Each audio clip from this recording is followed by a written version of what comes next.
Hi everyone, today we are going to see the profit theories. In the previous class, we have gone through what is meant by profit and what are the various types of profits, accountable profit and economic profit. And we all know that in economics, profit is said to be as a pure profit, which may be defined as a residual left after meeting all the expenses or contractual costs, production costs that has been met, including the transfer cost of management, insurable risk, depreciation and payable to the payment to the shareholders, and sufficient to maintain the investment at its current level. So after meeting all these things, whatever the residue that is left, we'll be calling them as a profit. So in today's class, we'll be going to see the various theories of profit. So there has been a strenuous efforts on the part of thinkers and economists to apprehend the notion of profit and develop their views. This endeavor to explore the sources of profit has led to emergence of various theories of profit in economics. It would be wise to understand the gist of main theories that has been proposed by our economist. See, there are many theories on profit that has been given. Let us see some of them. J.B. Clark, which is called as the dynamic theory of profit. The dynamic theory of profit, this has been given by J.B. Clark in 1900. So according to this theory, it is he has divided the world into two different perspectives. One is the dynamic world and the one is the static world.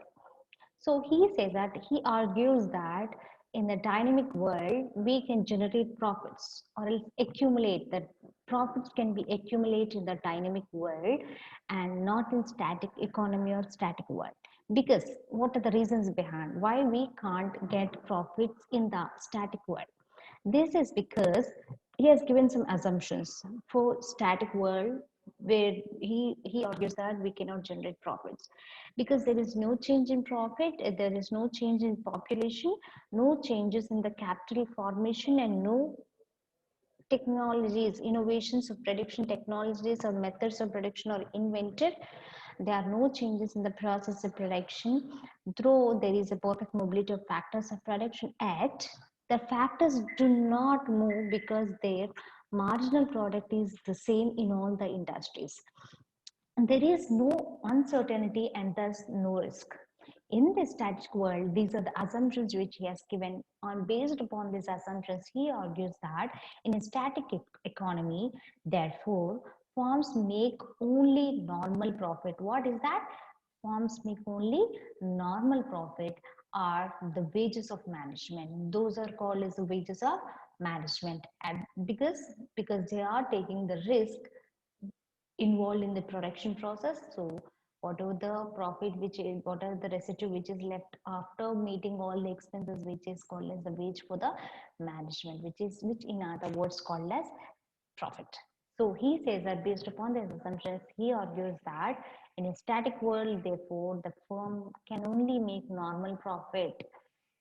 In contrast to that, he says that in a dynamic world or this dynamic economy, there are many changes. Dynamicity means changing rapidly or changes, an increase in population, an increase in the capital formation, and invention of new technologies, new methods in the process of production, leading to an improvement in the production process.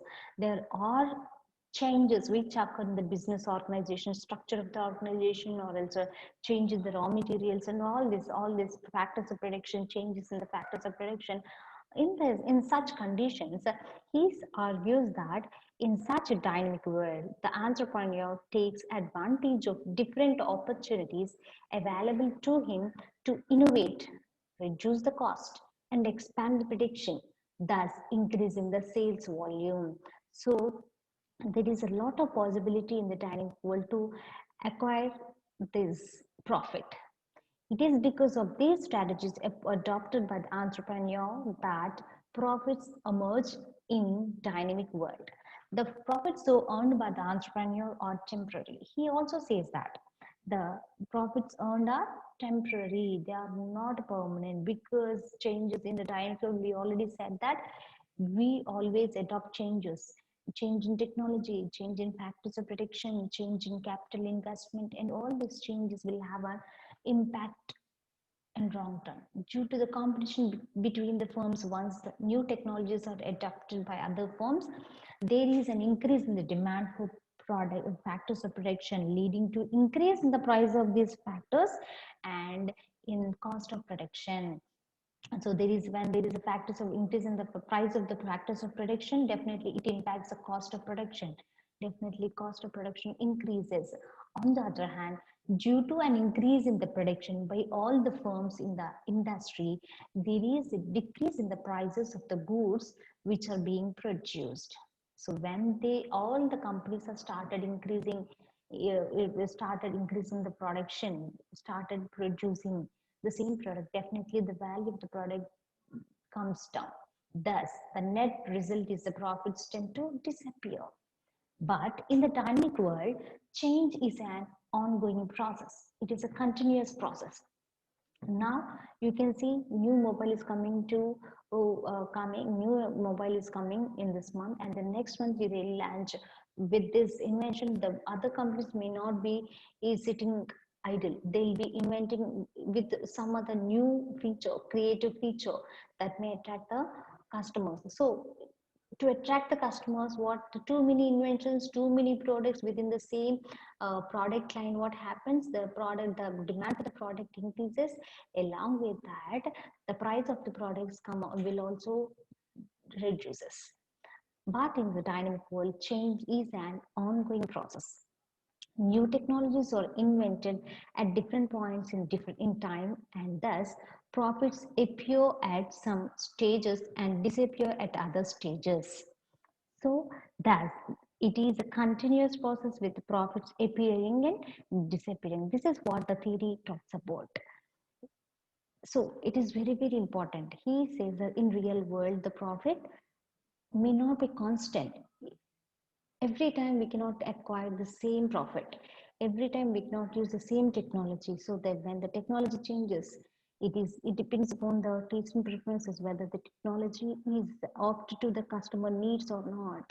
If it suits to the customer needs, if the customer is attracted to that product, definitely it will increase the sales volume. Otherwise, if you remain changes, remain update your changes, definitely your company becomes excellence. So according to him, he concludes that profit is a reward for entrepreneur. It is a reward for interventions or inventions and innovations that an entrepreneur undertakes, or else a risk that he undertakes in a dynamic world. So that is what the theory says. They have a lot of criticism on this theory, and according to that, there is a positive criticism also there on this theory. Clark's division of the earnings of a firm between profits and wages of management has been criticized by many economists. In the modern world, profits are paid to shareholders of the firm. Here he says that the profits between wages, earnings of firm between profits, there is some confusion and it has been criticized. In the modern world, profits are paid to the shareholders of the firm. These shareholders do not perform any functions. He said that it is a profit is a reward for entrepreneur. It is a reward for the interventions and innovations that entrepreneur undertake in the dynamic world. On this point, it was commented or criticized that the shareholders will not perform any functions related to the coordination of the activities of the firm. It is argued that what is paid out to the shareholders is actually return earned on their investment. So clerks view that profit is a reward. The interventions and innovations that an entrepreneur undertakes in the dynamic world has been criticized, because the last point has been criticized. This point has been criticized because often firms which are past their dynamic changes or continues to make profit. They are criticized that Mm, because in the dynamic world often nowadays everybody is getting profits because they are updating themselves, because changes is also time or continuous process, and they're also saying that profit is also continuous process. He says that profit cannot be always, it is according to the changes, the profit sometimes may disappear and may appear in the dynamic world. So this point has been criticized. And coming to the next theory, FB Halley risk theory. The risk theory of profit was given by F.B. Halley in 1893. According to the theory, profit is the reward for undertaking the risk in the dynamic world. Undertaking the risk gives rise to uncertainty and also disutility. So, what he is saying that the same point, which is similar to, in extension to the previous Clark's theory, he said that profit is a reward for undertaking the risk in a dynamic world. Undertaking the risk involves uncertainty and also disutility. We cannot assure that while you are taking a risk is nothing but which involves uncertainty and also disutility. If you are not efficiently using the existing resources, it may leads to increase in the cost of production or disutility. So, profit is compensation given to the person who is undergoing the disutility and discomforts which accompany the risk. So Halley had realized that in certain situations, in spite of undergoing the risk, profit may not occur. For example, so that means in certain situations, even though you undergo risk, the entrepreneur undergo risk, he may not accumulate or he cannot um, get profits. For example, under some monopoly, he has analyzed monopoly gains in separate theory, and it's according to Halley, profit consists of two parts. The first one is compensation for actual or average loss. Compensation for actual or average loss, supplementing various classes of risk. Supplementing various classes of risk. And secondly, the profit represents penalty to the consequences of being exposed to risk in entrepreneur activities. He says that the insurable and uninsurable risk means which you insurable risk like theft or fire in the organization. For that you can gain the risk, whatever the you can make the loss good through this, okay, through the insurance. Whereas uninsurable risk, or we have to suffer the penalty for that consequences for being, that means recession, which you cannot do. The losses due to recession, reduce in the whatever now the companies are going through due to recession of corona COVID-19. Because of this COVID-19, it comes under the second point. Whatever they have to suffer, it is in the form of penalty to suffer the consequences of being exposed to risk in entrepreneur activities. Okay, so, and his point has been criticized. According to Clark, risk involves the loss of capital. Thus, the reward of undertaking the risk is actually the interest on capital. And Halley theory emphasis on risk-bearing function performed by the entrepreneur. He only focused on, he told about reward, it is a reward, but he didn't focused on that point. He focused only on risk-bearing functions performed by the entrepreneur. And this theory also ignores the other functions like, for example, administration and organization, which are performed by the entrepreneur, will also give rise to profits.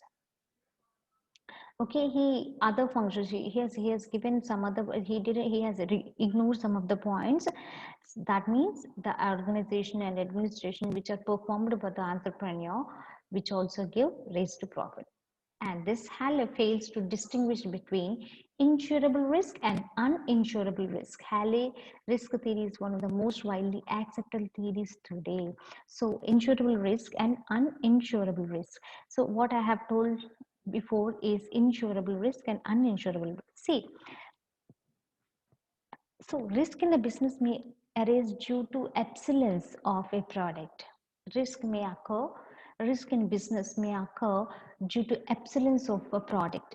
sudden fall in prices, non-availability of certain materials, introduction of better substitute by the competitor, and risk due to fire and theft, war, etc.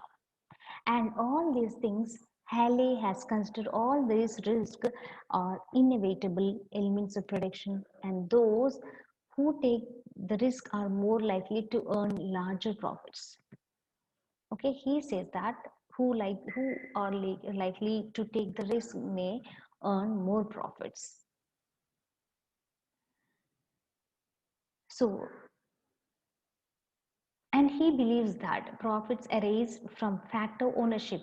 As long as ownership involves in risk, he'll be earning the profit. Remember, he believes that profits arise from the factor ownership.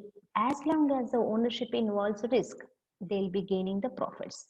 And according to Halley, an entrepreneur has to assume risk to earn more and more profit. He has to assume risk to earn more and more profits. So the amount of reward cannot be determined until the uncertainty ends with the sale of entrepreneur. So uncertainty and uninsurable. So he says that he has used it insurable and uninsurable, which I have already explained, right? So according to the Halley, an entrepreneur has to assume risk, turn more and more profit. In case of absence of risk, in case of absence of risk, an entrepreneur would cease to be an entrepreneur and would not receive any profit. So what happens if he is unable to take the risk? Okay, or else in absence of risk, he will be an entrepreneur, but he may not be receiving the profit. If you take the risk, you'll get larger profits. If there is no risk, no profit. No risk, no profit. The amount of reward cannot be determined until uncertainty ends with the sale of entrepreneur product profit.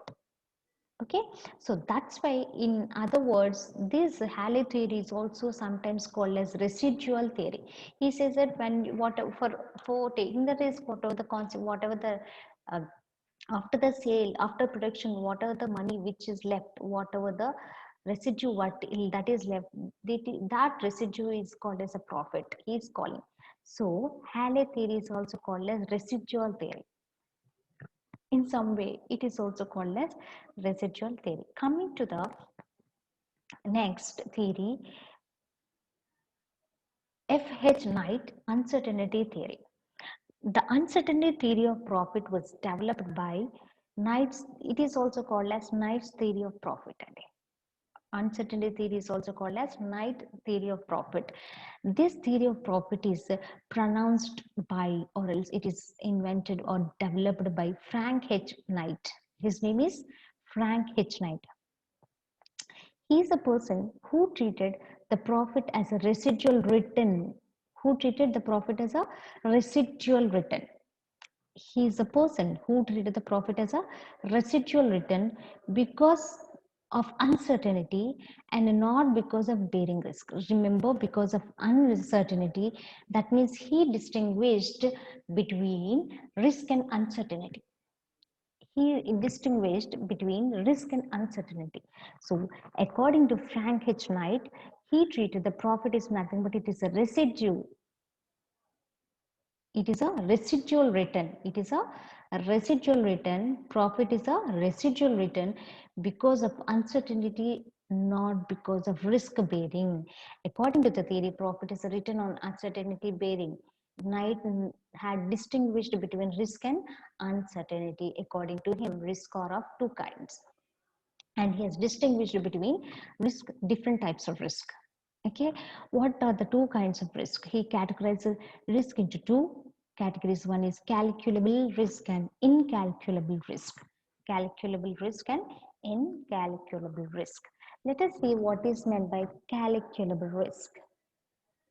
They are risks for which their probability of occurring can be calculated. Calculable risk is the risk where you can calculate the what is the risk that is involved in that, in losing that good or service or cost or investment.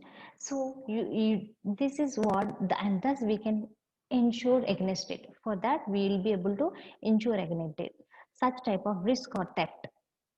Okay, coming to the next, incalculable risk. These risks are which their probability of occurring cannot be calculated. You cannot calculate.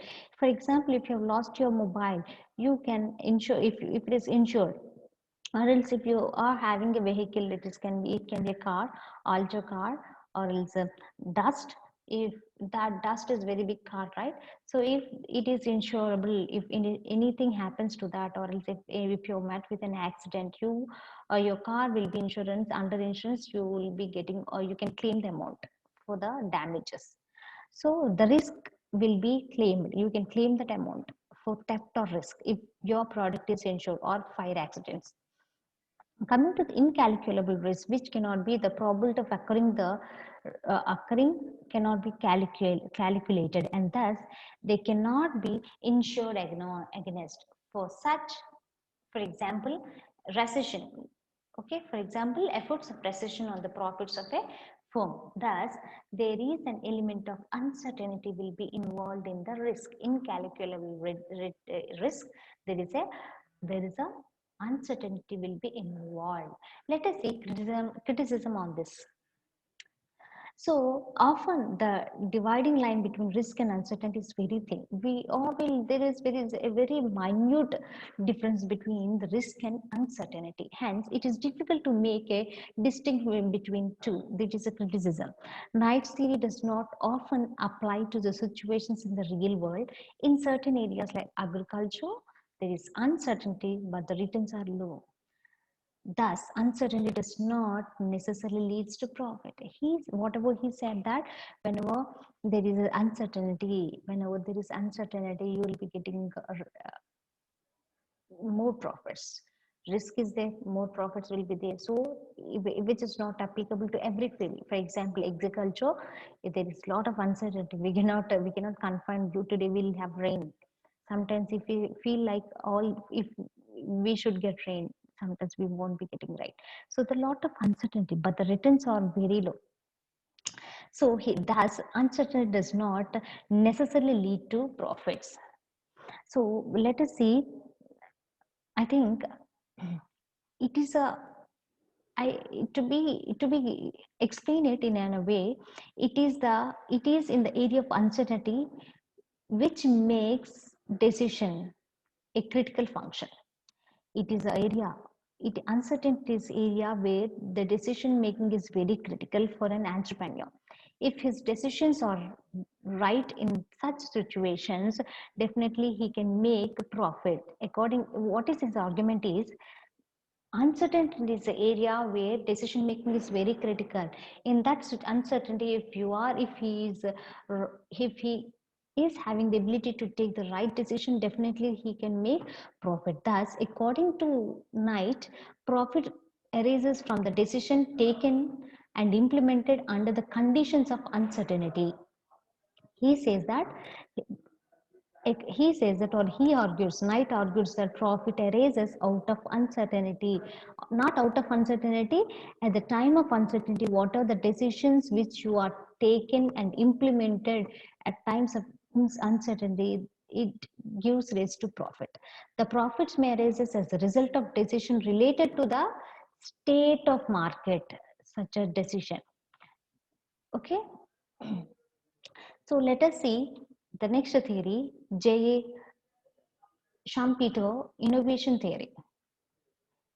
Just Schumpeter's innovation theory, just Joseph A. Schumpeter developed the innovation theory of profit in the year of 1934. Okay. According to the Schumpeter's, factors like emergence of interest and profits, reoccurrence of trade cycles only supplement the distinct process or a part of economic development. Let us explain this. According to him, the factors like, what are the factors he has mentioned? Emergence of interest, profit, and trade cycles, reoccurrence of trade cycles, trust and trust, profit loss, that is the trade cycle. So these are all the supplements for the economic development. These are all the supplements. What are the supplements? One is interest, profit, and trade cycles. Interest, profit, and trade cycles. These are the supplement for economic development. They are the supplements for the drivers for the economic development. And he argued that, and or else to explain this phenomena of economic development, the profit, he started from the state of equilibrium. He stated that, okay, to explain this phenomena of economic development and the profit, Schumpeter starts from the state of stationary equilibrium. He started from the state of stationary equilibrium. What do you mean by stationary? What is the state of equilibrium? Equilibrium means where it is a state of equilibrium where total receipts should be equal to the total receipts should be equal to the total payoffs, or else total cost. Cost to receipts rendu, these are the two receipts should be equal to the cost. That is called as stationary equilibrium. So he said that to explain this phenomenon of economic development and the profit, the author argued that started from the state of stationary equilibrium. The stationary equilibrium is characterized by, it is characterized by equilibrium in all the spheres, equilibrium in all the spheres where the total receipts is equal to the total cost. Total receipts is equal to the total cost or total layoffs. That means there is no profit. There is no profit. And he says that when you will get profit, only it is the profits, you can gain profit when there are innovations. You can gain profit only out of innovations. This means that there is no profit. The profit can be earned only by innovation. So, for example, introduction of new methods in the production process, production of goods, and introduction of new technologies and the new sources of obtaining raw materials. The innovation creates a surplus provided there is no decrease in the price of good and no increase in the cost of production. Remember, these are the assumptions that has to be remembered to acquire the profits. Profits occur when there are innovations. Profits occur when there are innovations.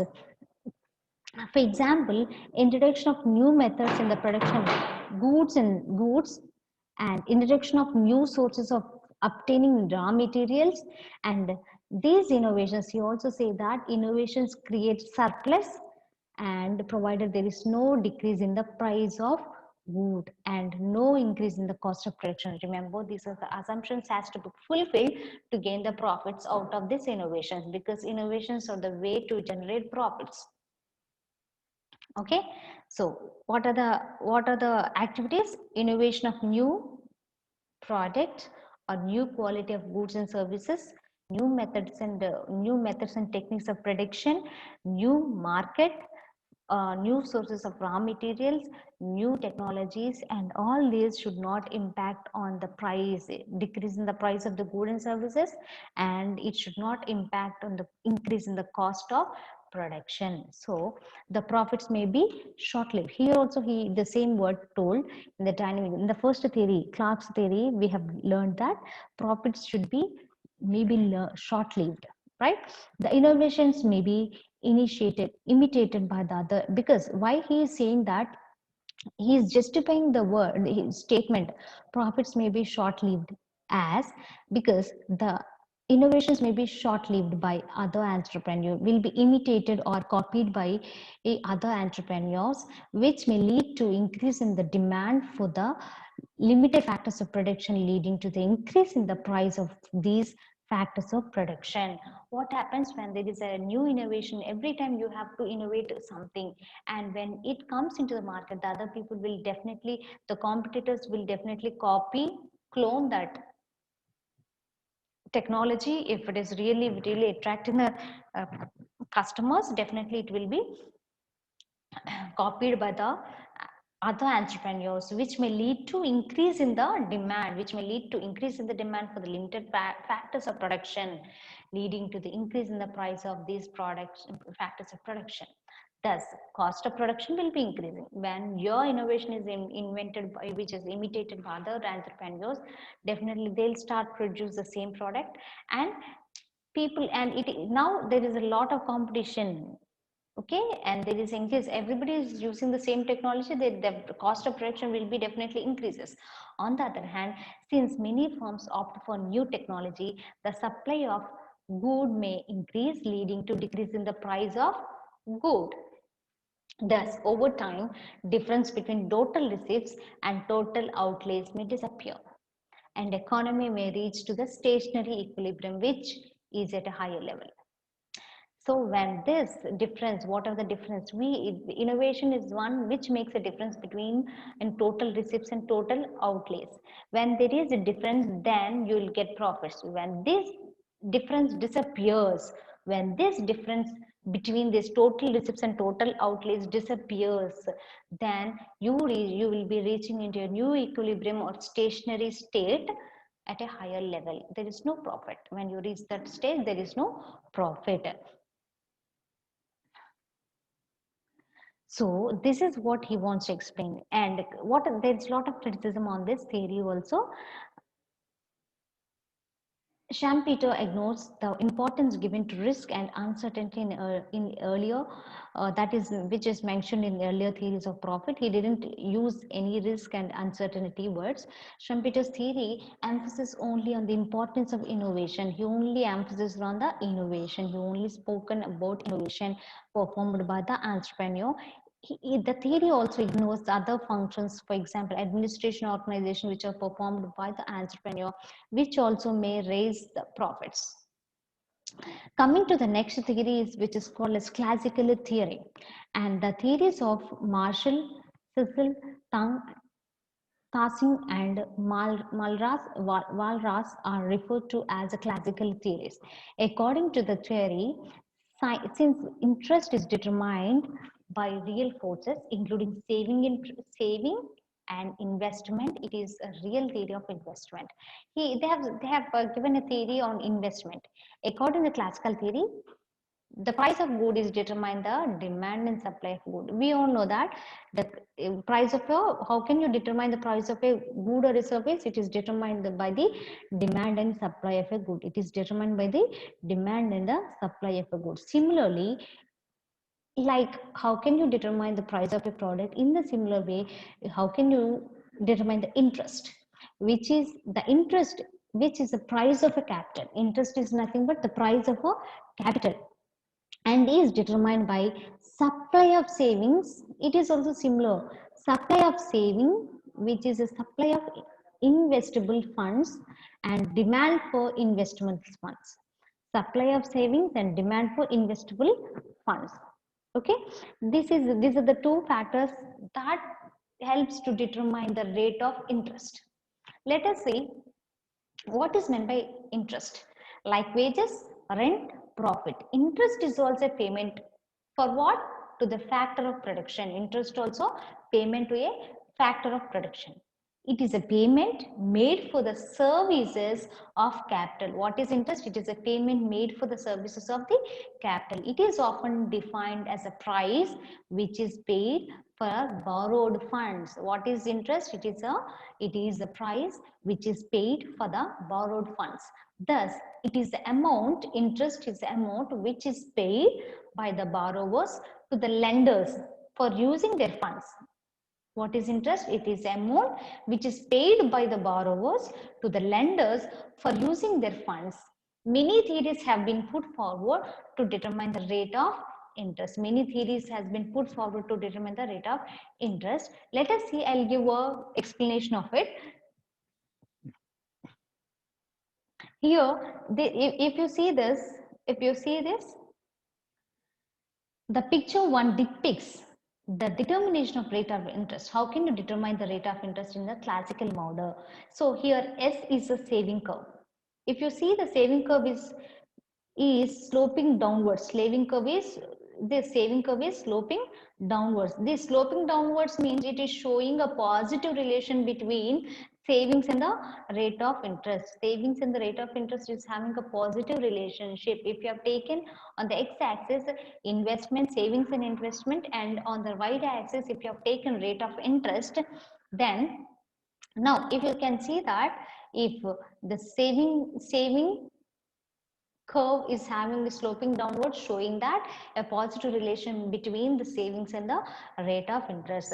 The investment demand curve and saving curve, the investment demand curve, this is the investment demand curve and this is the saving curve. These two intersect at the point E. These two will be intersecting at this point E to determine the equilibrium rate of interest. It is the rate of interest. It is equilibrium. This is a point of equilibrium where both the investment demand curve and supply demand curve will be intersecting.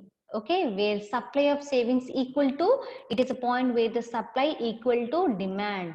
Supply of savings equal to demand for investable funds. So this is the point. So if there is a change in the supply of savings or demand of investable fund, definitely the equilibrium rate of interest will also be changing. Okay.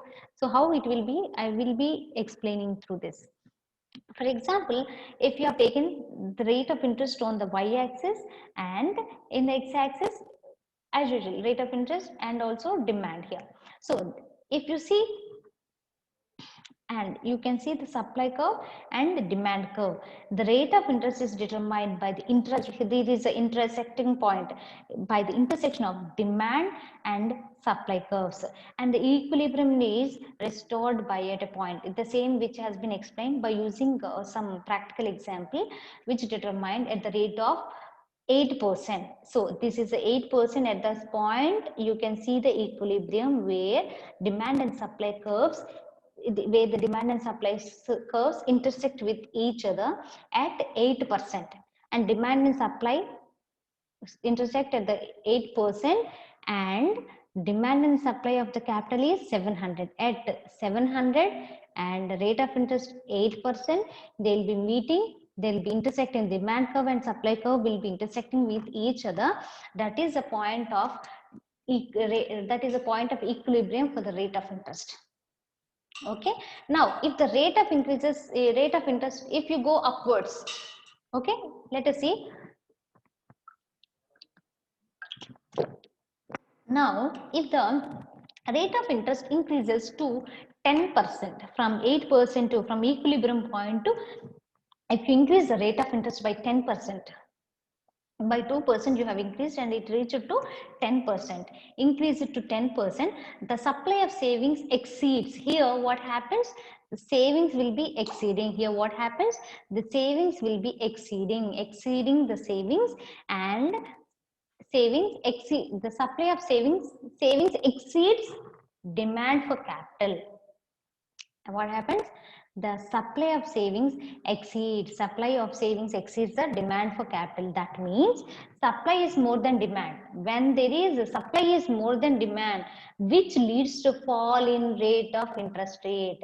What happens, there is a fall in rate of interest. There is a fall in rate of interest. What happens, the rate of interest, when there is a supply exceeds, here what happens, supply is exceeding the demand is here and supply is here, excess supply, there is a excess supply ఎక్కువైపోతే ఏమవుతుంది, interest rate తగ్గిపోతుంది. On the other hand, that leads to the decrease of the fall in the rate of interest. So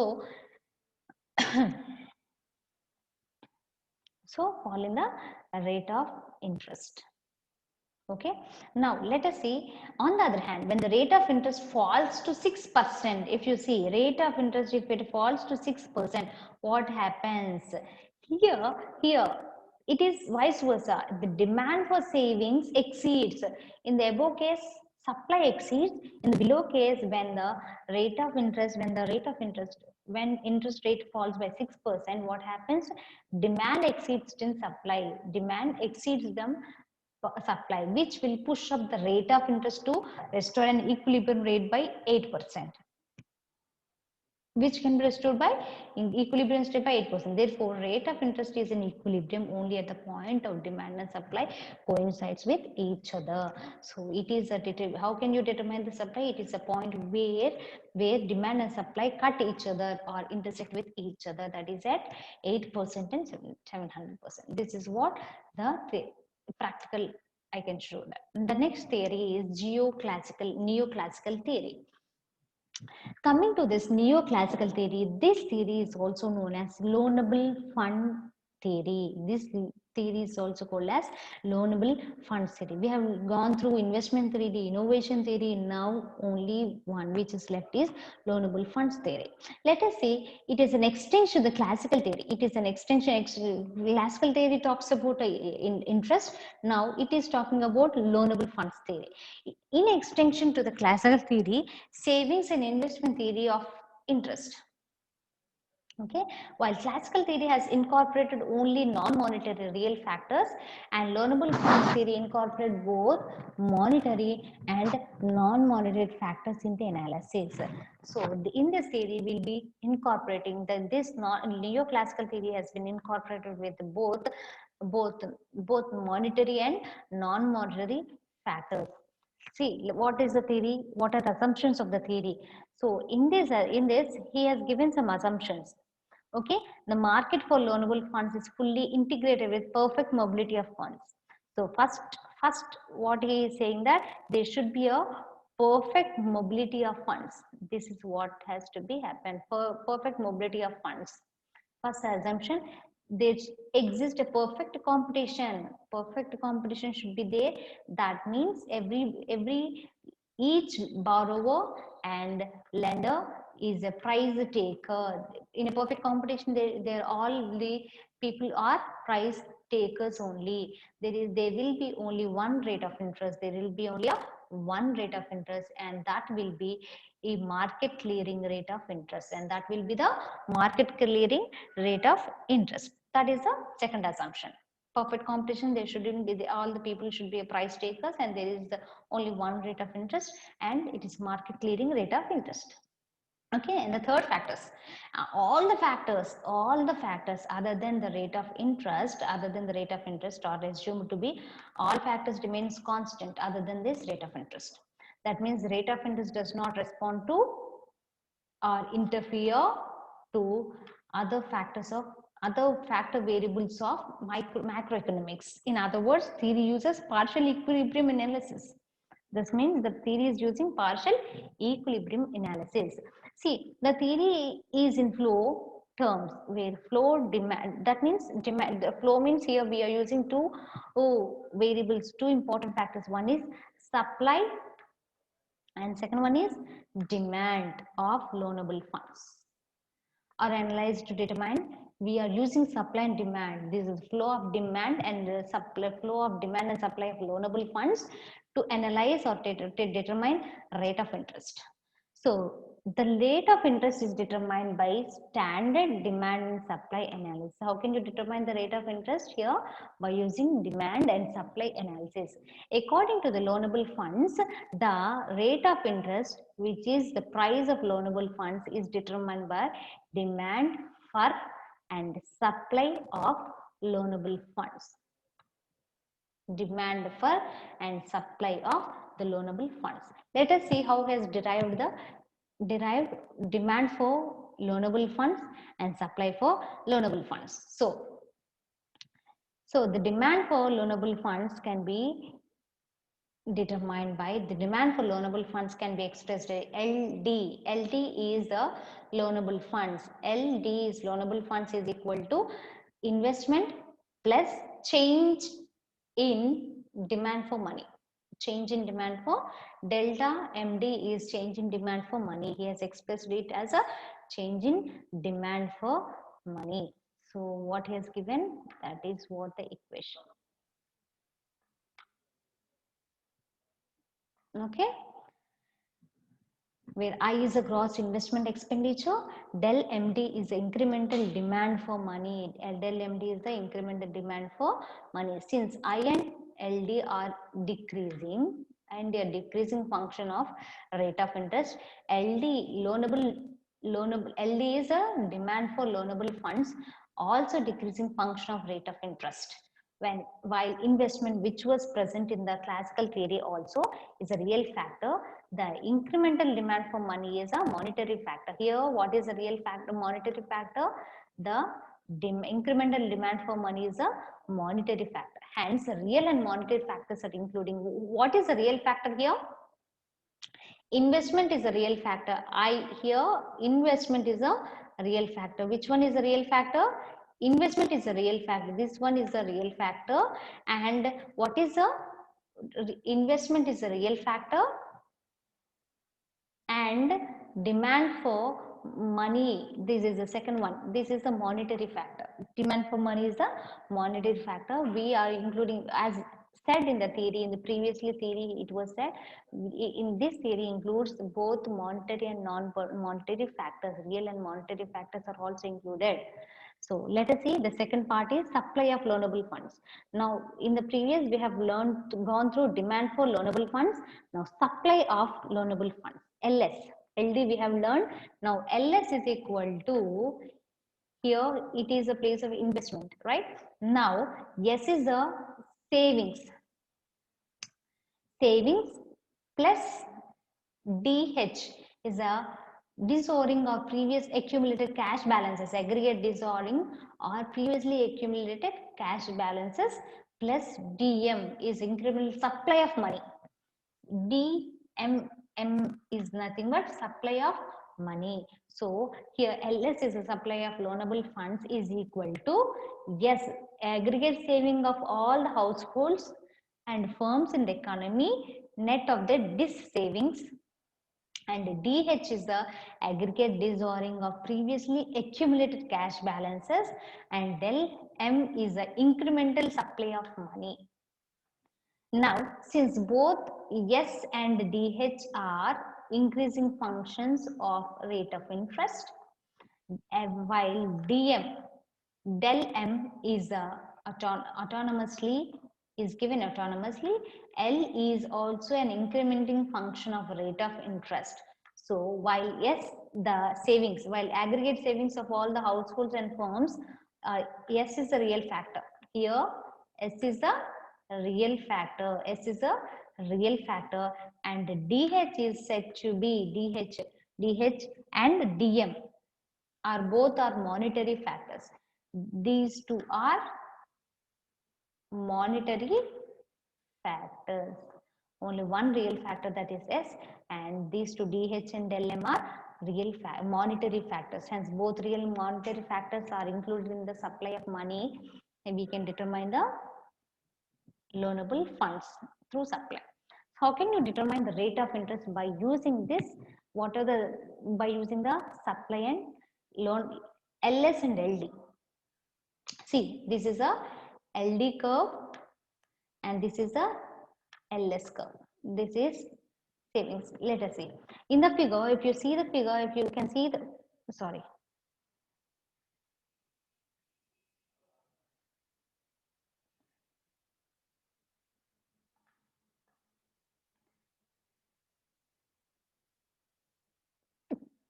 So better use this.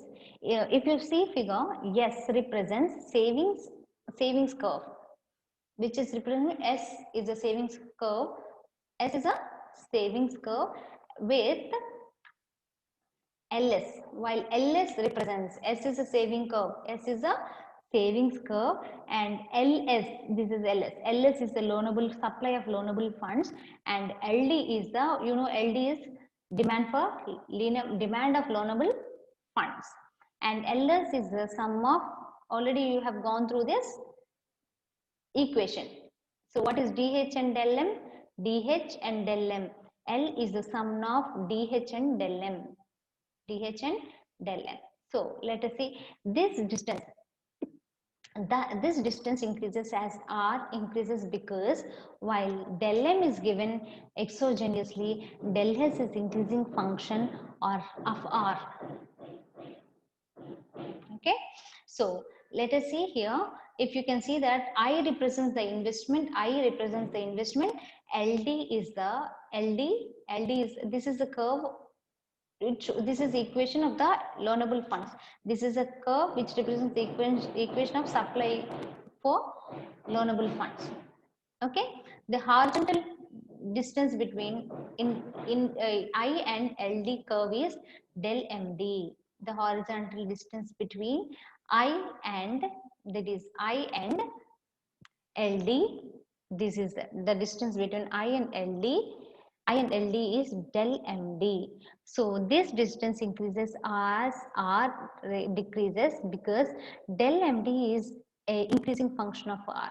According to standard demand supply theory, equilibrium is determined at the level where both are equal. Equilibrium is determined at the level where supply and demand curve will collide or intersect with each other. Supply curve, demand curve ఎక్కడైతే intersect అవుతాయో అక్కడ మేము equilibrium point గా తీసుకుంటాం. That is the point of equilibrium where demand of loanable funds is equal to supply of loanable funds, or LD is equal to LS. We know the equation of LD, that is I plus del MD, whereas LS is equal to S plus del H plus del M. So this is the critical appraisal. The positive points of a loanable funds theory, or it is an improvement over the classical theory. It is an advancement of the classical theory. In the classical theory, we have gone through only real factors, and whereas in this theory, we have used both the real factors as well as the monetary factors. And while classical theory considers only real factors, we have used both real factors and monetary factors has been used. No? And negative points of this loanable fund theory, or theory is unable to specify in a clear manner. Theory was not clearly, sorry, the theory was not clearly mentioned, and supply and demand for loanable funds. One on the one side, some saving, it was not clearly mentioned. It was, the clarity was missing in that. Not all the disordering of cash balances lent out. The dishonors may spend them directly. So next theory, coming to the next theory, is Keynesian theory. A very important theory. This is the last theory which we are going through, and this is a important theory. In this theory, we will be going to see, according to the classical theory, money is determined as a medium of exchange. So classical theories levantarante money is a theory of, money is the medium of exchange, or in other words, conducting the transaction. Money acts as a medium for conducting the transactions. But according to the Keynes, who formulated his theory of demand for money in his well-known book, The General Theory of Employment, Interest and Money, in 1936, money is demanded due to three motives. He says that in his he has written in his book, The General Theory of Employment, Interest and Money, in 1936. He said that money is demanded due to three important motives. Okay, what are the three important motives? The first one is transaction motive, the second one is precautionary motive, and the third one is a speculative motive. Third one is speculative motive. These are the three motives why this money is demanded. Why this money is demanded by the human. Since ever, this threefold classification of motives has become standard stock in trade of monetary economists. It has become, even though there are many modifications and other motives have been added, they are not so successful as Keynes theory. Okay, that's why this theory has this threefold classification motives has become standard motives, or standard stock in trade of monetary economists. So transaction, first motive, what is the first motive? Transaction motive of demand. So according to this transaction demand for money, transaction motive, what he says that, you know, day to day, for any transaction, to buy something, to get something, to buy a milk, you need some money. Okay, day to day, for everyday transaction, to buy the vegetables we need, to buy meat we need money, to buy oil we need money, to travel from your home to office you need money. There is some medium of exchange, true, to what you need, to spend the daily wages, to spend for your daily expenses, day-to-day transaction in the near future. The transaction demand for money is the demand for cash by public, demand for cash by public for carrying on its various current transaction, for carrying current transaction. The transaction motive for demand for money, M1, directly spendable money balances results from need for liquidity for day-to-day transaction in the near future. Need for liquidity for day-to-day transaction in the near future. So let us see this need arises. What is a need? The need for meeting, catering the day-to-day needs of the human beings. How can you get milk in the morning? How can you get bread for eating, for having your breakfast, bread and jam? Everything has been done only through your need for liquidity for day-to-day meeting your expenses in day-to-day. So this need to meeting your needs, this need arises when income is received only occasionally.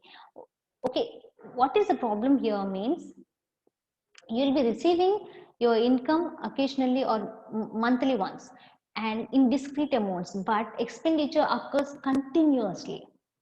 Expenditure will be continuous, whereas a transaction expenditure will be continuous, whereas you will receive money only for occasionally, monthly ones, weekly ones, or else yearly ones, 2 months.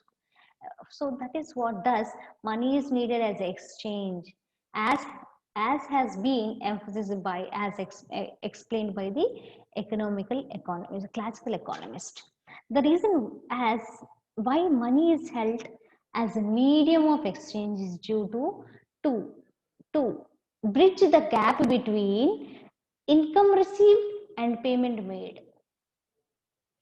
Income received and payment made. So day to day, whatever day to day you can't invest money, what happens, you will be for milk for the end of the month, or else for the starting of the month you will be paying some money. Again for the whole month he has to give you milk, and at the end of the month he will be making note of how many days for 30 days the milk supplied to you.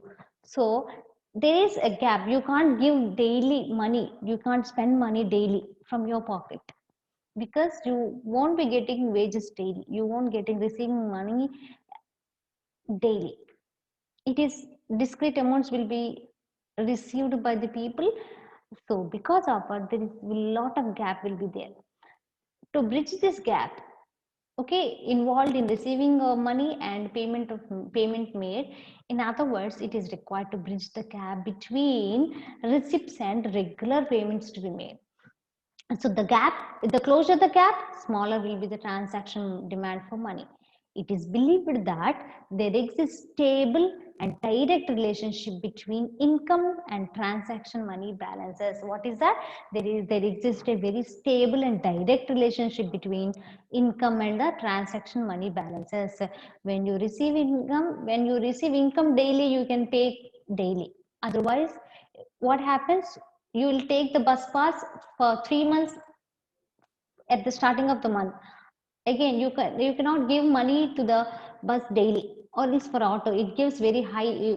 When you are spending from your pocket daily, the expenses will be very high. So what you'll be having, there is a gap between receiving of the money and paying of the money. As far as the rate of interest is concerned, according to Keynes, transaction demand for money is perfectly interest elastic. What happened? It is perfectly interest elastic. And the second motive is precautionary demand for money. So precaution means if anything happens, you need some money. So you will be putting some money for savings for sake of your convenience. It is a precautionary.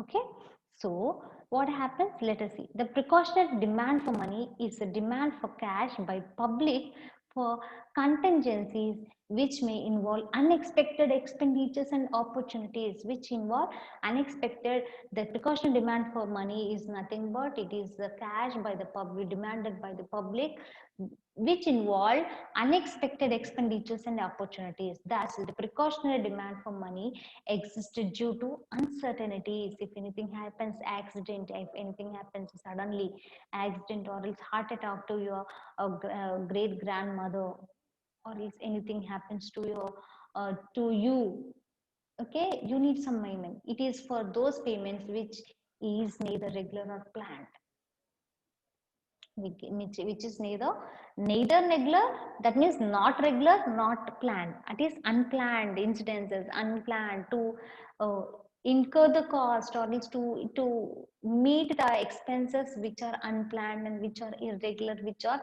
unexpected.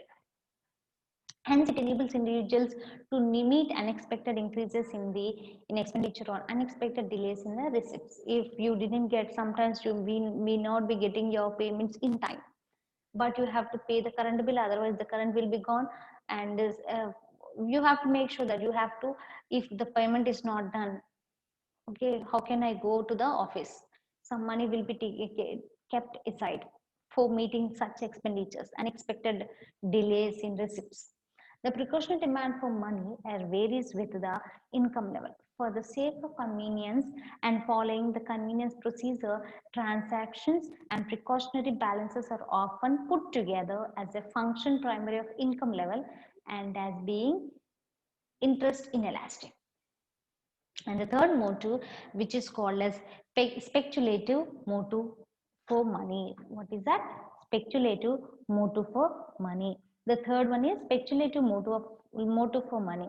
Let us see, while the demand transaction and precautionary demand for money do not in any way conflict with the views of classical theory, while this speculative demand for money, which is called as asset demand for money, represents a complete break from the classical theory.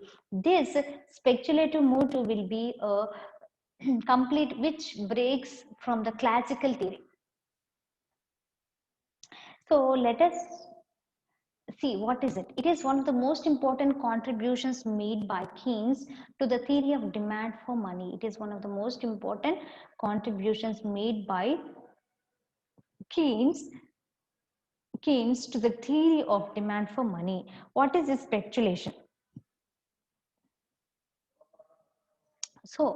So speculation means nothing but here risky. It is a speculative motive which raises to speculative demand for money. Speculative motive gives rise to the speculative demand for money. I will explain. Often people hold money which is in excess of their transaction and precautionary demand for money. This is money which is held for purposes of speculative in stock market. Risk, which is involving the risk. So the speculation is nothing but involving a high risk of loss. Speculation is involving high risk of loss. It is called a speculation demand for money and is inversely related to rate of interest. And is inversely related to the rate of interest. The classical economist had put forward the view that an individual would not hold money in excess of what he requires for transaction and precautionary purpose. He says that for transaction purpose and precautionary demand for money, they won't be holding excesses of money. For in doing so, he would be losing the interest when he would have earned by putting them that that amount of money in a bond. Even if the interest rate is extremely low, he would still advantages for him to earn whatever interest he can earn from it. Okay, so it is nothing but investing.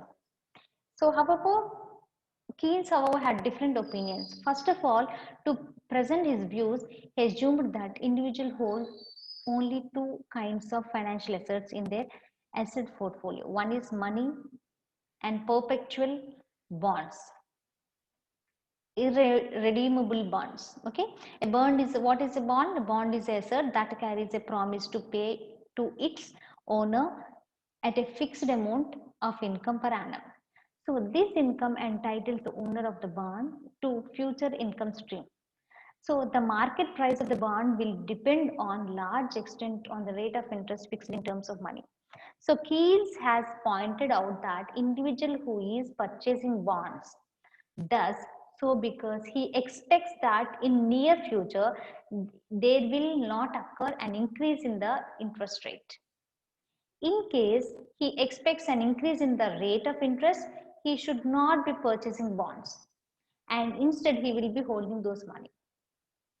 Thus, existence of uncertainty about future gives rise to what is called speculative demand for money. Speculative demand for money it is nothing but expectation, articulation and anticipation. It all depends upon the risk. Okay, uncertainty about future giving rise to this speculation theory. There exists an inverse relationship between interest rate and the speculative demand for money. This is how it has been explained. So we have seen that transaction demand for money, precautionary demand for money and speculative demands for money vary negatively in the rate of interest. They vary negatively in the rate of interest. Okay, so they vary negatively in the rate of interest. So putting those three sources of demand together, we can draw all the sources speculative, precautionary and all speculative demand, precautionary and transaction demand for money together. If you draw the demand curve which is sloping downwards, showing a negative relationship with the rate of interest. Putting these three sources of demand together, we can draw the demand curve that show rate of interest that affects the total quantity of money held by the people. The demand curve of the money shows quantity of money demanded at each rate of interest. At each rate of interest. Let us say money demanded at each rate of interest.